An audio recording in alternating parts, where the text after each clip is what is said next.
Viking Preparedness. I am Pastor Joe Fox. Let's talk a little bit about martial law. And before we do, I'm not wearing these sunglasses to be cool. I'm wearing them because the sun is in my eyes. If you want to see my eyes, look at any of my other videos. Let's talk about martial law. If you haven't already seen my video, Martial Law, Jade Helm, Do the Math, go back and watch that. I think we can all agree that nobody wants to live under martial law, right? I think most of the powers that be don't want to have to enact martial law. Martial law is a bad thing.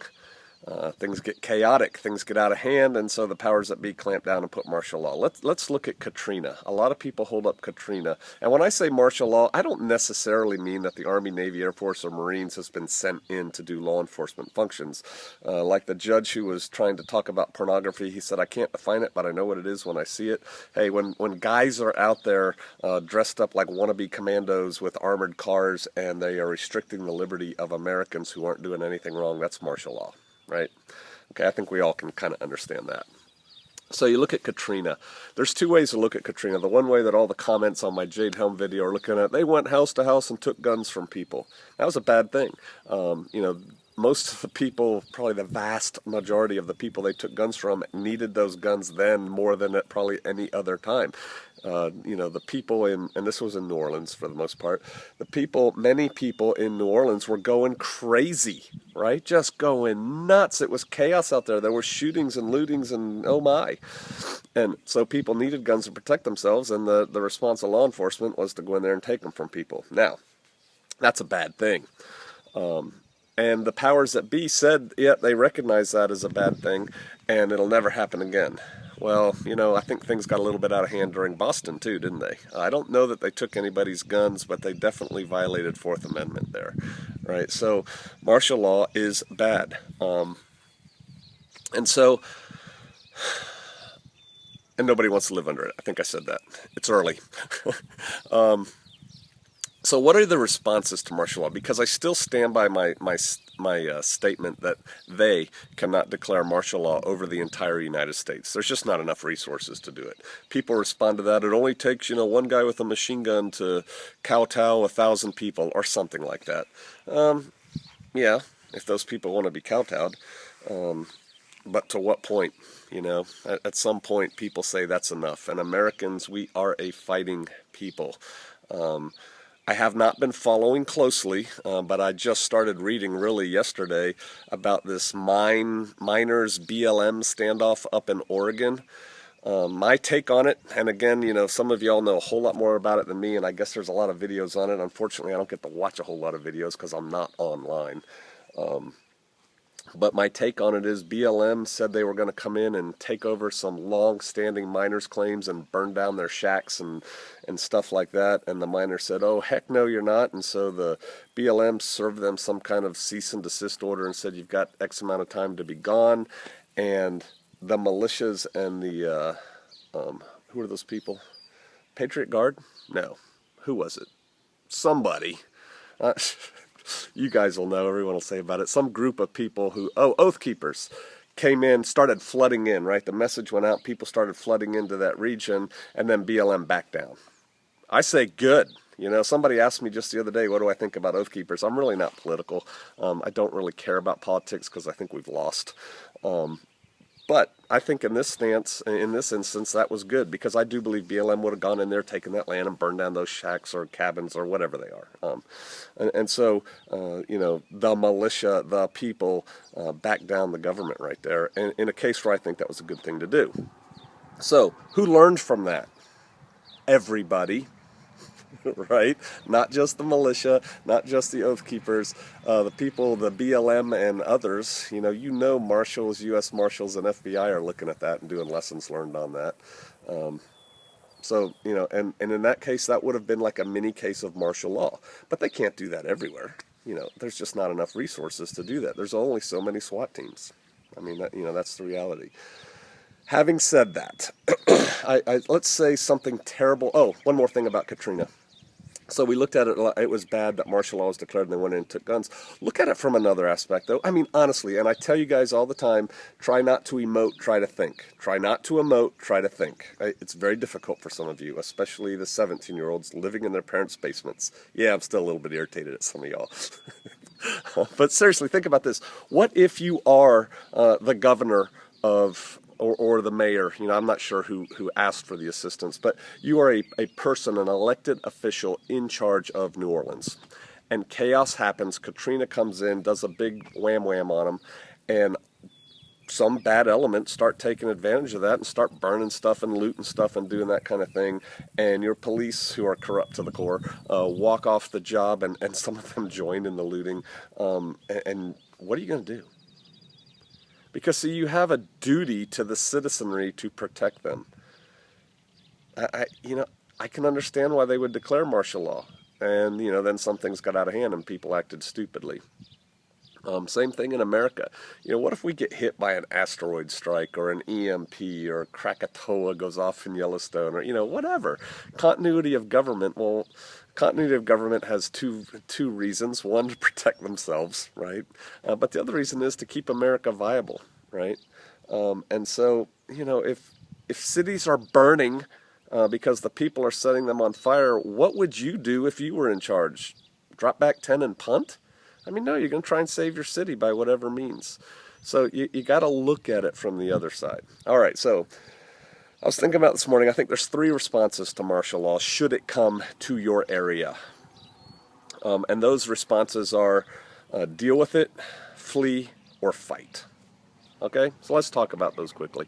Let's say you're in an area where, for whatever reason, martial law is declared. The troops come in of whatever form, but, they got guns and body armor and helmets and, and a bad attitude. It's very similar to an enemy invasion in some ways. In some ways, it's not. And I'm going to come back to Katrina on that. But let's say it happens in your area. They slap down curfews. They start searching cars, maybe they control how much food you can get by giving you tickets or something. And so in order to do that, to keep people from hoarding, because there's a difference between stockpiling and hoarding, another video for another time, but to keep people from hoarding, they've got to issue ID cards and whatever. And so they've got to control the populace. They have to do it. And so let's say that happens. Well, one thing you could do is just deal with it. You could, right? You could line up and get your temporary ID card and your little wristband and line up for water and food and don't go outside once it gets dark and stay in your house and, hope that everything gets better. It's a viable strategy, and I guess I'll go there right now because we're going to go to resisting it here in a second, but I'll wait. I'll wait till we get there. All right, so you could deal with it, and probably, at least historically, in every case, things would work out. Eventually, they would. And you would probably be okay. I think probably a better option is the second option is to flee. Leave. If martial law, like example Ferguson, right? Ferguson, martial law was declared in Ferguson because of the riots. It really doesn't matter why the riots happen. If you're living there, martial law's coming. That's no good. I would have left. I would have left. You could see it coming. Everybody could see it coming. I would have left Ferguson if I lived there, had a business there, and went somewhere else and hung out. Go to Aunt Mabel's house and, help her paint the barn or something. But leave. And then you don't have to deal with it because they cannot declare martial law over the whole country. And so get out while the getting's good. At some point, depending on what's going on, they will throw cordons up around an area and not let anybody in or out. Then you're stuck, all right? That's no bueno. And so if you're going to leave early. I think that's a great option. Something else you can do is leave now, right? They are not going to declare martial law in my part of the Ozarks for any reason. It ain't going to happen. There's no resources there. There's not enough people there to bother with. There's no resistance movement starting up there that, would make them be a pinprick on a map that somebody has to go deal with. There's just nothing going on except some poor farmers, cattle people. It's just not going to happen. And so I really encourage y'all to move now. Move away from those areas with the potential for martial law. All right, so you could deal with it. You could flee either, during it, right immediately before it, or preferably now. Leave those areas. It's still a free country. You can still move where you want to, and yes, you can get a job despite the job figures. You may not get a job making $80K, but you can get a job.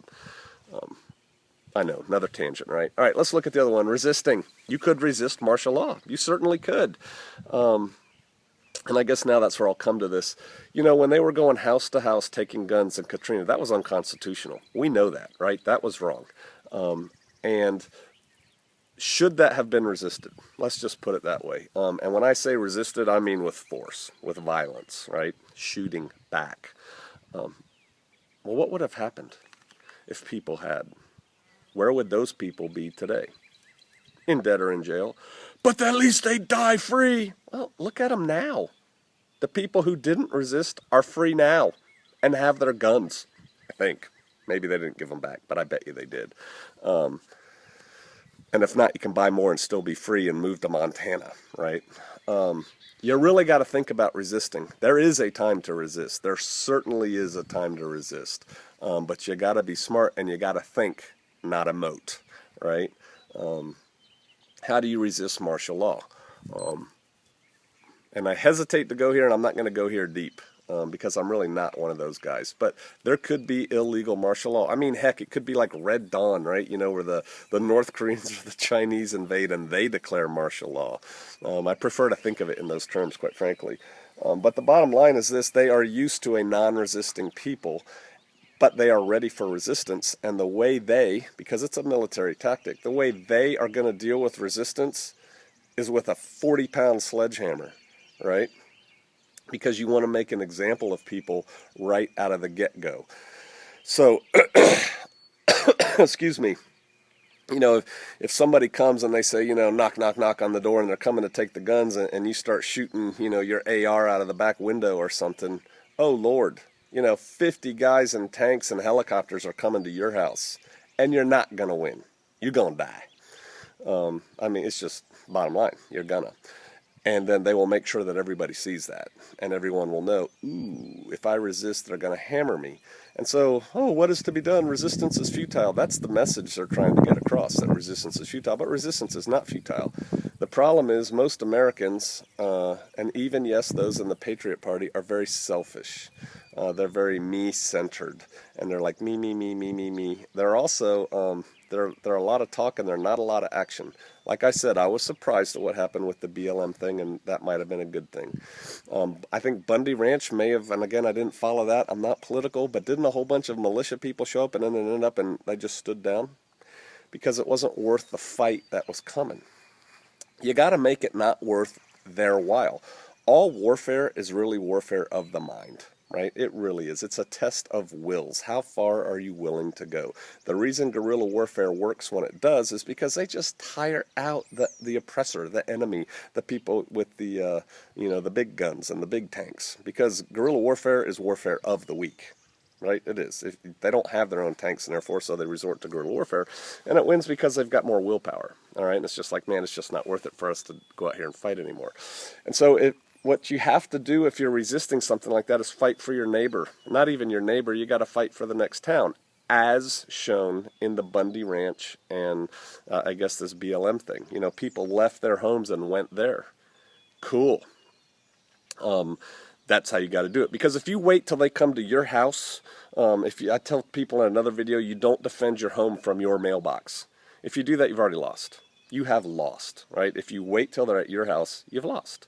And so if you're going to resist, you got to resist early, and you got to help other people, and you got to think about flanks. You know, when there's 4 guys kicking in the front door and 4 guys kicking in the back door and a perimeter of guys going out, that perimeter is only so big. What happens if that perimeter gets attacked from the outside? Ooh, different problem, right?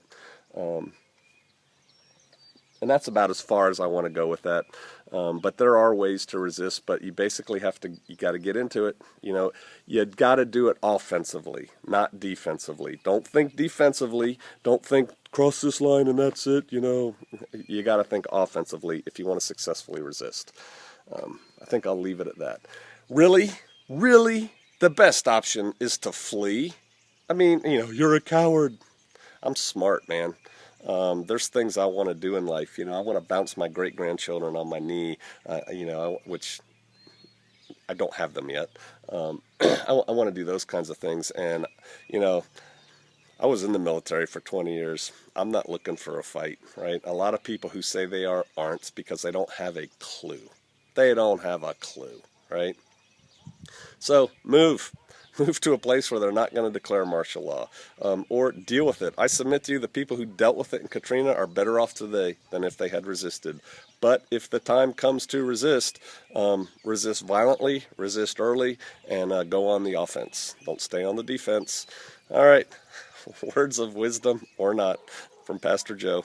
I'll see you out there.